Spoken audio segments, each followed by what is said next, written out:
Hi, it's me again.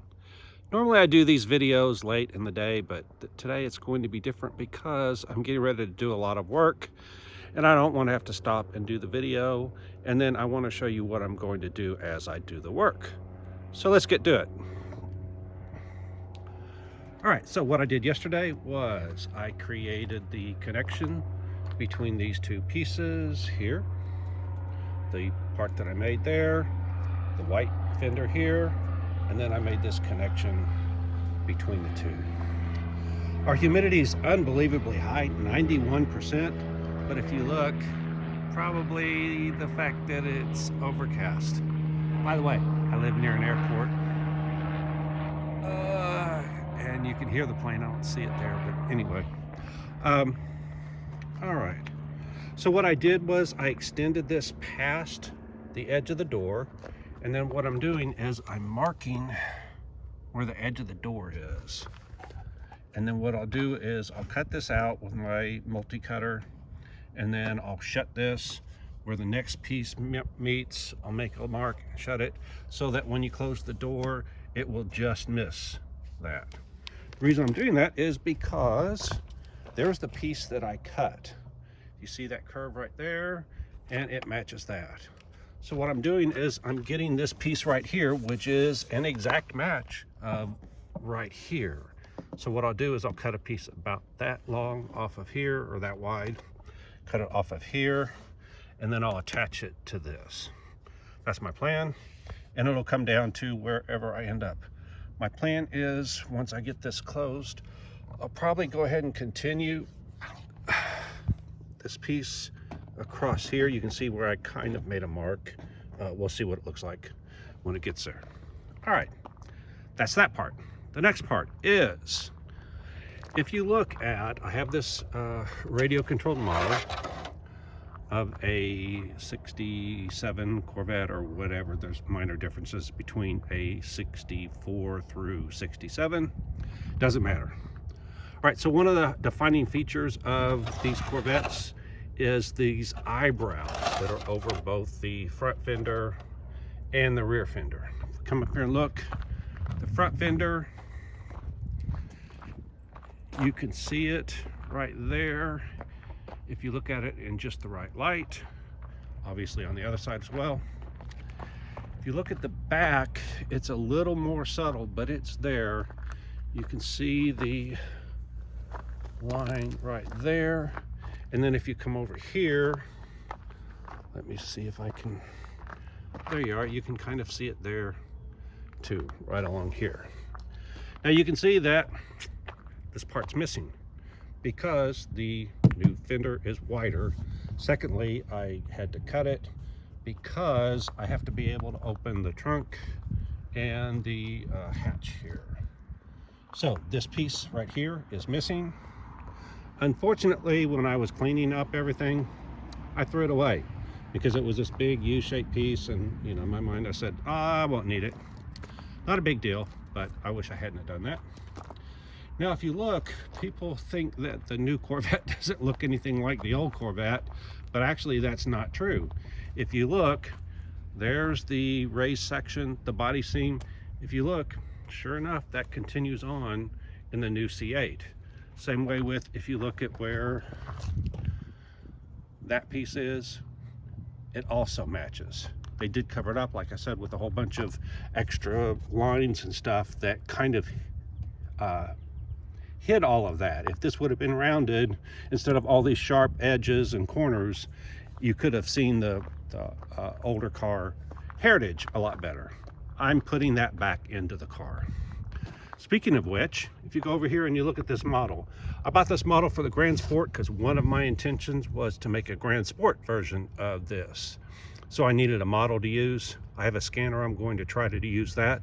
May work, may not, don't know yet, but that's on the plan.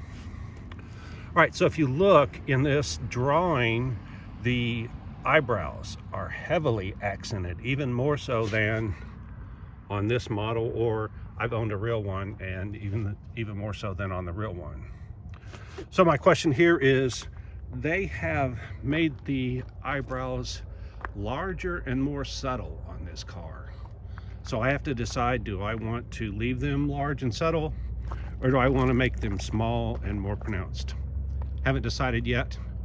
Part of it could be that, I don't know about you, but I have trouble seeing body lines in white as much as I do other colors. So my plan is, once I get this to a certain point, I'm going to go ahead and paint it orange. So at least it'll have some color, and the shadows will show, highlights and shadows will show a little better than with the white. Let's see, I think that's got everything covered, except that if you saw my earlier post, I have instructions on doing the vertical doors. I looked at the instructions and said, I don't have time to do this. So I'm actually hiring someone to come and put vertical doors, not on this car, but on my blue one that I bought as my daily driver, or as whatever. So the good thing is, those instructions to put on the vertical doors, you have to take off the front fenders and the front end. So in there is the instructions on how to take off the front fenders and the front end. So I'm going to follow that pretty much step by step. One of the things I do is I try to get the hardware back in the original location. If you notice from my previous videos, I take little Ziploc bags and I put the hardware in there, and I try to label it, but as I was going through the box of all the hardware, there's a whole bunch of baggies that have no label on them. So this time, not only am I going to label with verbiage on where the screw comes from, I'm actually going to label with step number X. So step number 1, all of the hardware that I take off using step 1, I'm going to put in a bag, call it step 1, and you know, like hood surround or fender surround or front fender or whatever, but that'll give me 2 references of where that hardware goes. So in a little bit, I'm going to have to take off this fiberglass front end. Once I get the front end off, the orange front end, then I can put this fiberglass front end back on. I have this missing fender piece over here somewhere. I will come in and clamp it in place, and then I will see how close it is to actually fitting and how much modification needs to be done. That's one of the things I was really delaying on, was taking the front end off of this car, because basically it's going to put this car out of commission completely. As it is, I could have slapped the back end on and driven it if I wanted to, but now that I have the blue one to replace it, it's not a big deal to actually put this one out of commission, and it will actually speed things up. The other thing is that my scanner is due to come in today. My scanner is a handheld scanner that should allow me to walk around this car and scan the body. What I'm going to get from it is the mounting points. That's something that we don't have. So you can go online and find 3D models of C8 Corvettes. Of course, the accuracy is questionable. Depends on how good the person was that made it and how much they cared. A lot of times they can make it look like a C8 in their 3D model, but if you actually measure it dimension to dimension, you'll find out it differs quite a bit. My designer did find a model that, as far as he could tell, was spot on. So that gets the outside dimensions. Unfortunately, outside dimensions don't do me any good. I need the mounting points. So when I take the body panels off, I will scan what's left and get all of the mounting points. So between the mounting points and the body design for my new body, we'll be able to make the pieces like this one over here that connects the original C8 to the new body. My goal was to do no modifications to the C8 body. Basically, everything that I did, my plan was to unbolt the C8 body, bolt on my bodies, and be done with it. Doesn't look like that's going to be able to happen because of this eyebrow right here. I would have to completely eliminate the eyebrow. I would have to lower this to where it comes across here. So I would lose a lot of the C2 characteristics, and I'd rather not do that. The intention was to keep as much as that as possible. If you look at this 6162 replica that I have, it's like that. You can see there is the same or similar curve along this fender, but there's no eyebrow here. So that's what really differentiated these older models. See if you can see from the back, they look a whole lot alike. So I'd rather go ahead and keep that characteristic if I can, and I'll just have to suffer with, when I do the cars, then I'll have to modify the trunk. Yeah, the trunk and the rear hatch both, as you can see, to get this curve on here.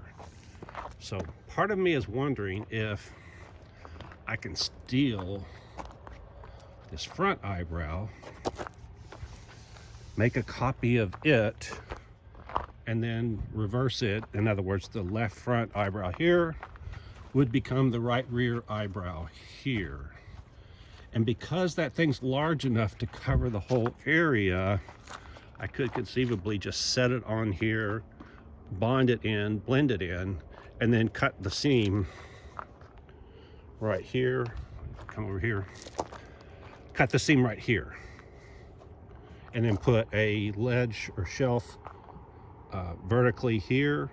One side would attach from here to the outside fender. The other would extend the trunk and the hatch up to fill this gap. So I would extend this to there, and then a vertical piece would fill that in. Anyway, that's further down the road. Like I said, I will probably go work on the front end, taking it apart next, because that scanner's coming and I don't have a clue how to use it. I need to learn how to use it. All right, this was supposed to be a short video, ended up not being so short, but I wanted to give you an idea of what I'm doing, because I probably won't be doing a video until I get a significant amount of work done, or you won't see the work that I do in between now and the next video that I do. All right, hope everyone has a great day, and like and subscribe. Thanks a lot. Bye.